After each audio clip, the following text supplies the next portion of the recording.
অষ্টাদশ পুরাণেষু ব্যাসস্য বচনোদ্বয়ম পরোপকার পুণ্যায় পাপায় পরপীড়নম।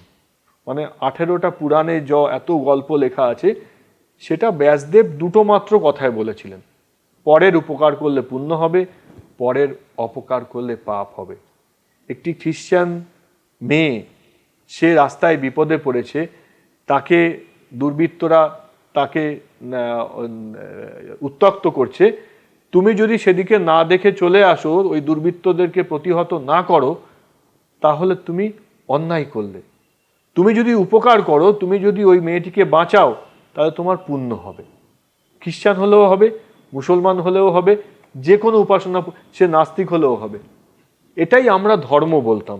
তার জন্যই এই যে ধর্ম, সেটাই হিন্দু ধর্ম। আমরা হিন্দুত্ববাদী মানে ওই ভারতীয়ত্বর সমর্থক।